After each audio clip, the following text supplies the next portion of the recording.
आखिरी करो। मैं चाहता हूँ हम दोनों इस डियर विश, आज से 4 साल पहले मैंने तुम्हें देखा था जब तुम रिसेप्शनिस्ट के लिए इंटरव्यू देने मेरे ऑफिस आई थी। मैं अपने कैबिन में बैठे बैठे लगभग आधे घंटे तक तुम्हें देखता रहा और देखता रहा तुम्हारी बेबाक अंदाज को, कुछ कहने की, बहुत ऊंचाई में जाने की तुम्हारी उस ललक को मैं देखता रहा। मैनेजर कहकर मैंने ही तुम्हें बगैर तुम्हें दिमाग में छा गई। मैं हर पल तुम्हें सोचता। अपने एहसास तुम्हें बयां करना बहुत भारी काम था मेरे लिए, क्योंकि तुमसे पहले कभी मैंने किसी लड़की से अपनी दिल की बात नहीं कही थी। पर हैरानी हुई कितनी आसानी से तुमने स्वीकार कर लिया था मुझे। सब कुछ तुमने ही आसान बनाया। मैं तो डरता ही रहा। पहले प्रपोज करते वक्त डरा, फिर तुम मेरे घर रहने के लिए बोलते वक्त डरा, रिसेप्शनिस्ट का काम छोड़ तुम्हें ऊंचे पद पर ले आते वक्त डरता था कहीं मेरे इस तरह तुम पर हो रही मेहरबानी से तुम्हारा रिस्पेक्ट हर्ट ना हो। पर तुमने तो सब कुछ आसानी स्वीकार कर लिया। ऐसा नहीं है विश कि तुमने सिर्फ मुझसे लिया ही है, तुमने मुझे दिया भी है। तुम्हारे हार्ड वर्क और ब्रिलियंट माइंड से कंपनी को हमेशा ही प्रॉफिट हुआ। पहले तुम ऑफिस में आई, मेरे घर में, और फिर मेरे लोगों में समा गई। मैं दिलो जान से सिर्फ तुम्हें ही चाहता रहा। ऐसा नहीं था कि जीवन में खूबसूरत लड़कियों से पाला नहीं पड़ा, पर तुम्हारी पर्सनालिटी मुझे हमेशा ही अट्रैक्ट करती है। मेरे साथ एक बिस्तर पर रात गुजारते वक्त तुम शायद सिर्फ अपने जिस्म के सारे कपड़े ही खोलती थी, पर मैं अपनी आत्मा को, अपनी भावनाओं को, हर से उस अगाध प्रेम को खोलकर ही तुम बंद बनाता था। और हर बार ही हम बिस्तर होने के बाद मेरा प्यार तुम्हारे लिए और अधिक बढ़ जाता था। इस तरह साल बीते रहे, तुम मेरे जीवन में और महत्वपूर्ण बनती रही। मैं सोच रहा जल्द से जल्द तुमसे शादी करूं और सारी रीति रिवाजों के साथ तुम्हें अपना लूं। खैर छोड़ो, गुजरे कल याद बहुत तकलीफ है। जब भी याद करता हूं तुमसे मिले धोखे को, अंदर तक टूट जाता हूं। मेरा प्यार उतना कमजोर नहीं था विश, जितना तुमने उसे समझ लिया था। तुम मुझसे नहीं मेरे पैसों से प्यार करती हो, ये बात मुझे काफी बार पता चली। पर अब जब सच्चाई हम दोनों के सामने आ ही गई है, तो अब मैं कोई खेल नहीं खेलना चाहता। लावण्य और मैंने पहले ये तय किया उसे तुम्हें दूर कर दूं और कड़ी नजर रखते हुए तुम्हें अपने साथ रहने के लिए मजबूर करूं। ऐसा नहीं करने पर तुम्हें ब्लैकमेल करूं कि मैं तुमसे सब छीन लूंगा। पर पता नहीं क्यों इस बात की गवाही मेरा दिल मुझे नहीं दे रहा था, क्योंकि गलती सिर्फ सिद्धार्थ की तो नहीं थी। गलत तो तुमने भी किया था, धोखा तो तुम भी दे रही थी, तो सजा तो तुम्हें भी मिलनी चाहिए।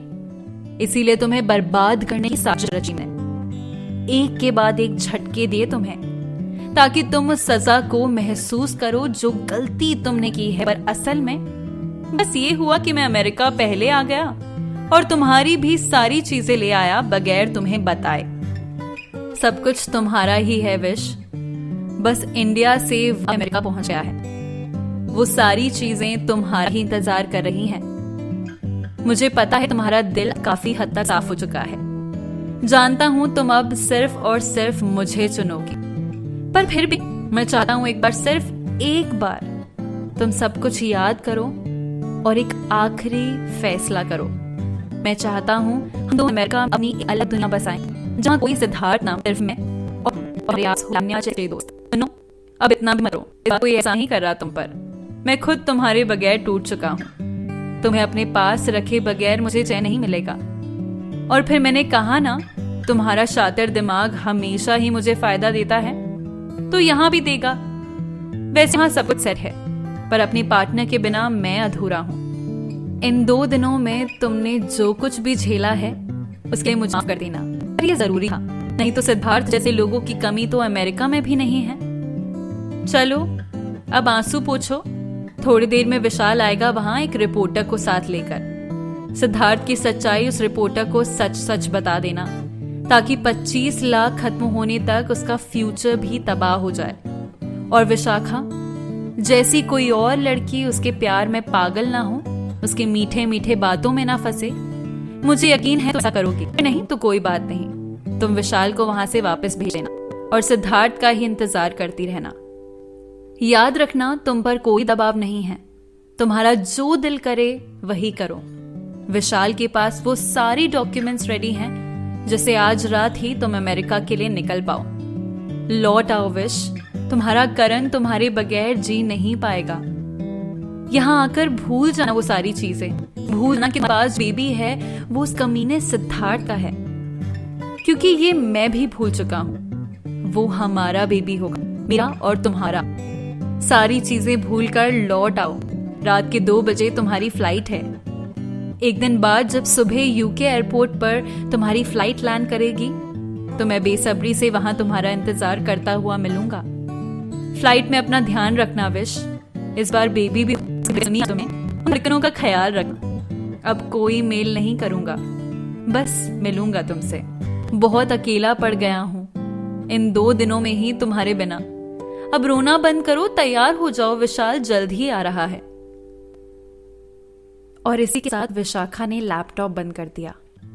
उसके आंखों के आंसुओं के साथ ही उसके भीतर से बह रहा था उसका घमंड और केवल विष धुल चुकी थी। करण के एक एक शब्द ने उसे एहसास दिला दिया था कि जिंदगी बहुत मुश्किल से सब कुछ देती है और एक झटके में कुछ ले रहा है। वह करण से मिला ये सबसे बड़ा झटका था। उस पहले कोई स्नेह नहीं था, वो तो करण के प्यार की तलाश में थी। करण को एक बार जोर से गले लगाने के लिए वो तड़प उठी। पहली बार उस गर्भ में बच्चे को यकीन दिलाया। वो खुद और पश्चाताप के आंसू तब तक नहीं रुके जब दरवाजे पर विशाल नहीं गया। विशाल जो कि बिजनेस के काम से ही करण से जुड़ा था और धीरे धीरे करण अच्छे दोस्त बन गए थे।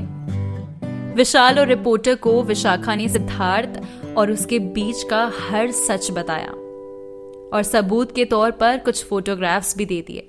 वो जानते हैं भारतीय पत्रकार तिल को पहाड़ कैसे बनाते हैं। किसी की बर्बादी ठान ले तो बर्बाद करके ही छोड़ते हैं। उसी वक्त विशाखा ने अपने मोबाइल से हर वो चीज डिलीट कर दी जो सिद्धार्थ से जुड़ी हुई थी। उसके फोन में, उसकी आंखों में, उसके दिल में और उसके चेहरे के कॉन्फिडेंस में अब बस करण था।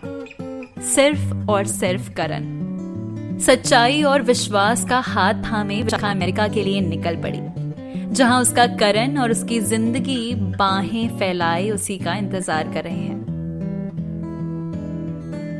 दोस्तों, ये था इस कहानी का अंत। ये बात तो जरूर है कि विशाखा बहुत खुशकिस्मत थी जो उसे करण जैसा साफ दिल पार्टनर मिला, वरना इतने बड़े महानगर के फुटपाथ में आपको ऐसी बहुत सारी लाचार विशाखा जरूर दिख जाएगी जिन्होंने बहुत कुछ पाने के लालच में अपना सब कुछ खो दिया। इसीलिए मुफ्त में कामयाबी के पीछे जाने से बेहतर है कि करण की तरह जीरो से ही शुरुआत करें, ताकि आपकी काबिलियत आपका साथ कभी ना छोड़े। ऐसी ही दिलचस्प कहानी लेकर आप एक बार फिर हाजिर होंगी। ये कहानी आपको कैसी लगी आप जरूर कमेंट बॉक्स में बताएं। और इसी के साथ अगर मेरी बाकी की कहानियां भी आप सुनना चाहते हैं तो अभी सब्सक्राइब करें कहानियों की दुनिया with Deepika only on pocket FM।